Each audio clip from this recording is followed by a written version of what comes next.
जय हिंद। हम तो डूबेंगे सनम, लेकिन तुम्हें भी साथ लेके डूबेंगे। पश्चिम बांगलाয় বর্তমানে কংগ্রেস আর সিপিএম এর এই রকমই অবস্থা। নিজেরাও জিততে পারবে না আর বিজেপিকেও জিততে দিবে না। এমনই কিছু আসন 2024 সালে যে লোকসভা ভোট হলো, সেই লোকসভা ভোটে সিপিএম আর কংগ্রেস নিজেরাও জিততে পারলো না আর বিজেপিকেও কিন্তু এই আসনগুলিতে জিততে দিল না। এই আসনগুলি 2026-এ পশ্চিম বাংলায় যে বিধানসভা ভোট হচ্ছে, সেই বিধানসভা ভোটে একটু এদিক ওদিক করলেই সবকটি আসন কিন্তু বিজেপির দখলে যেতে চলেছে। কিন্তু সিপিএম আর কংগ্রেস মিলে এরা চাইলেই কিন্তু এই আসনগুলিকে বিজেপির কাছ থেকে তৃণমূলকে দিতে পারে। দেখুন, বেছে বেছে আমি 30খানা আসনের কথা আপনাকে বলবো যে আসনগুলিতে বিজেপি জিততে পারে যদি কংগ্রেস আর সিপিএম একটু হেরফের এদিক ওদিক করে। দেখুন, প্রথমে আসি ভবানীপুর বিধানসভায়।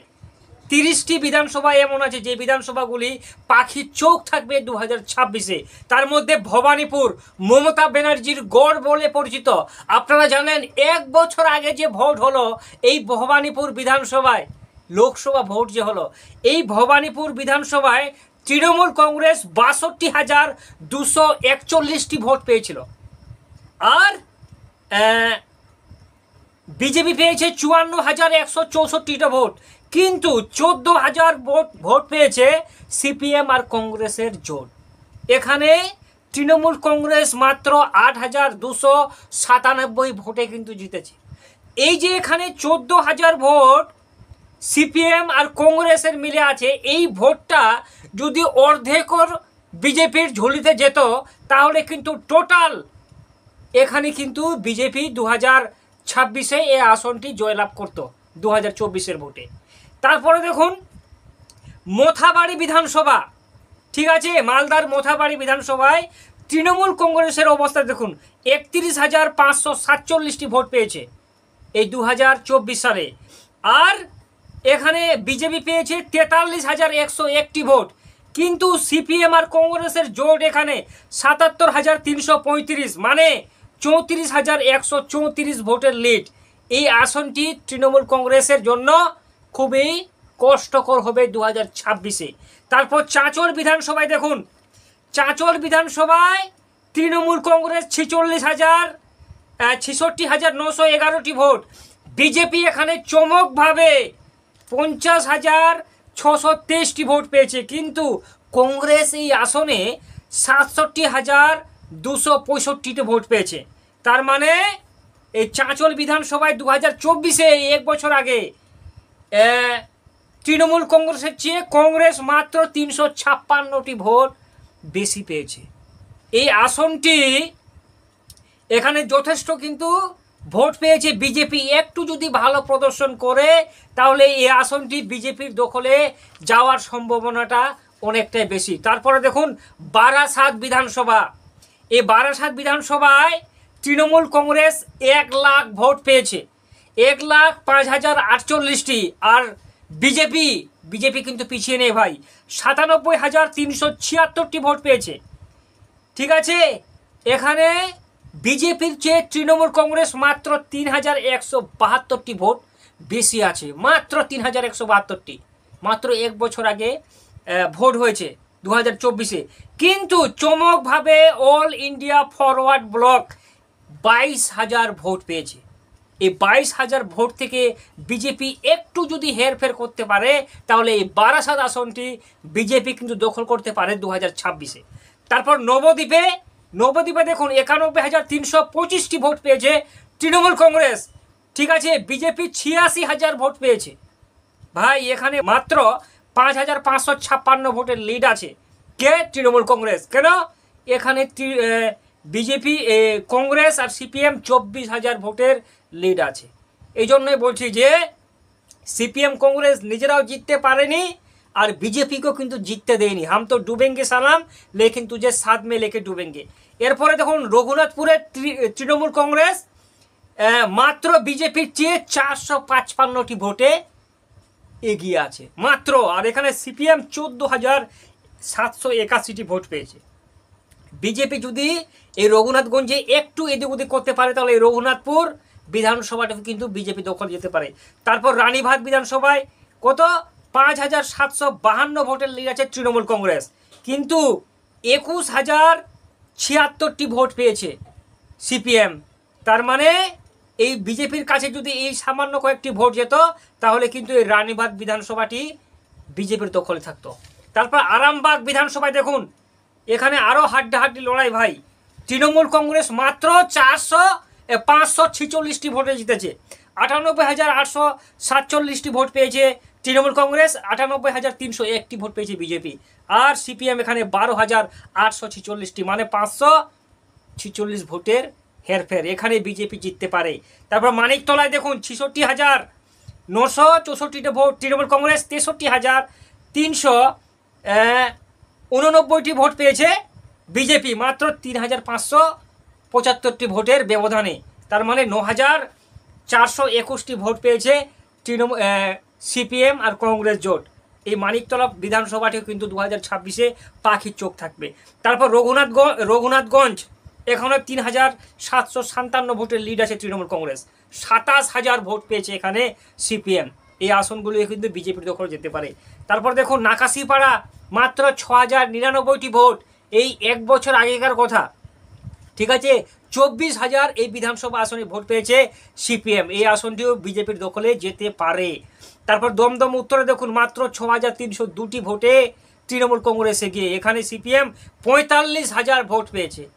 এখান থেকে যদি 4-5 হাজার ভোট যদি বিজেপি বেশি পেত তাহলে এখানে তৃণমূল কংগ্রেস জিততে পারতো না। তারপর রাজারহাট মাত্র 74টি ভোটের লিড আছে ভাই, রাজারহাটের মতন একটা জায়গায় বিজেপি তৃণমূল কংগ্রেস 75,236 আর বিজেপি 75,162, কিন্তু চমকভাবে এখানে 30,386টি ভোট পেয়েছে সিপিএম, মানে এই আসনটিও কিন্তু 2026-এ পাখির চোখ হয়ে থাকবে। তারপর রামপুরহাট 97,579টি ভোট, 6,961টি ভোটের লিড আছে তৃণমূল কংগ্রেসের 2024-এর ভোটে, কিন্তু 25,000 ভোট পেয়েছে এখানে সিপিএম আর কংগ্রেস জোট।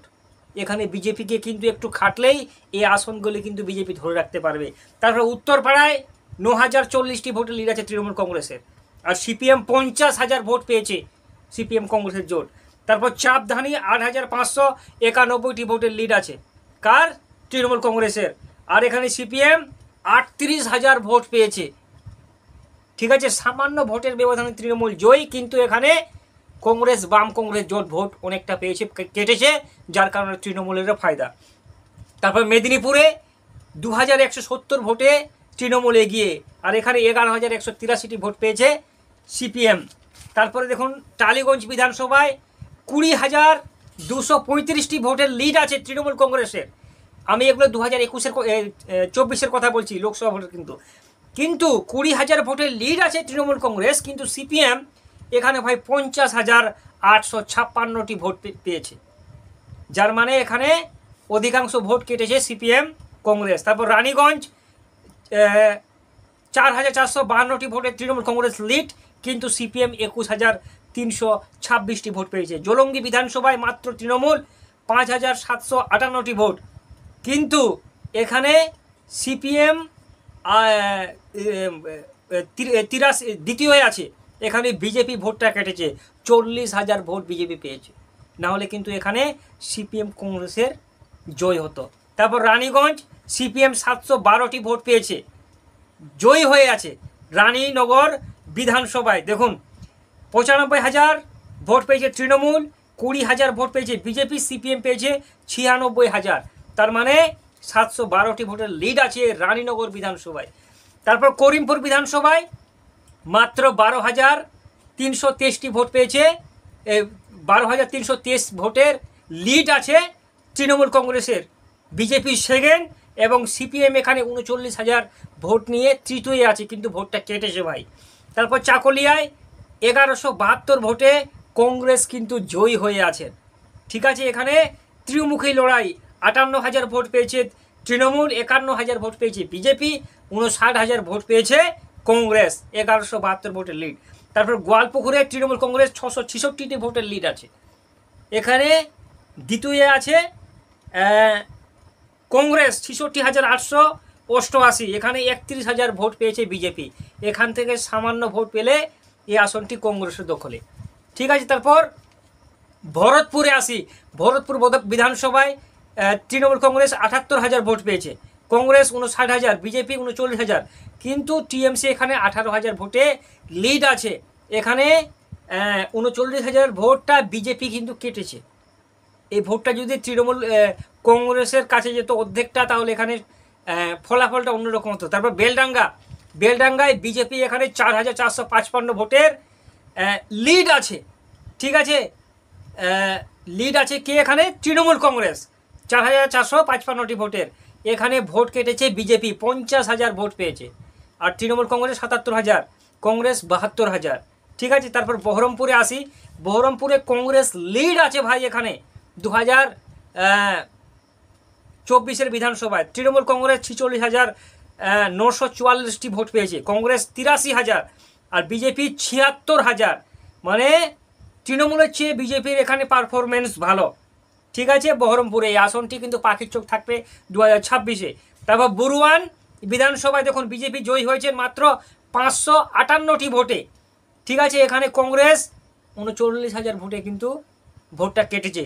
তারপর নওদা বিধানসভায় 19,916টি ভোট পেয়েছে তৃণমূল কংগ্রেস। এখানে 68,000 কংগ্রেস, আর বিজেপি 40,000। এই যে বিজেপি ভোটটা কেটেছে, যার কারণে কিন্তু এখানে কংগ্রেস জিততে পারেনি। তারপর সোনারপুর দক্ষিণ দেখুন, এই বিধানসভায় 97,628টি ভোট তৃণমূল কংগ্রেস, বিজেপি 87,909টি ভোট। তার মানে 10,000 ভোটের মতন এখানে ডিফারেন্স আছে, কিন্তু সিপিএম এখানে 40,000 ভোটে কিন্তু লিড ভোটটা কেটেছে। তো এরকম 30টি কিছু আসন আছে, যে আসনগুলিতে বিজেপিকে দখলে আনতে দেয়নি কে? আপনার বাম কংগ্রেসের জোট। 2026-এ কী হবে সেটাই এখন দেখার পালা। আজকের ভিডিওতে এতটাই, আবার দেখাবে একটা অন্য ভিডিওতে। ততক্ষণ সবাই ভালো থাকবেন।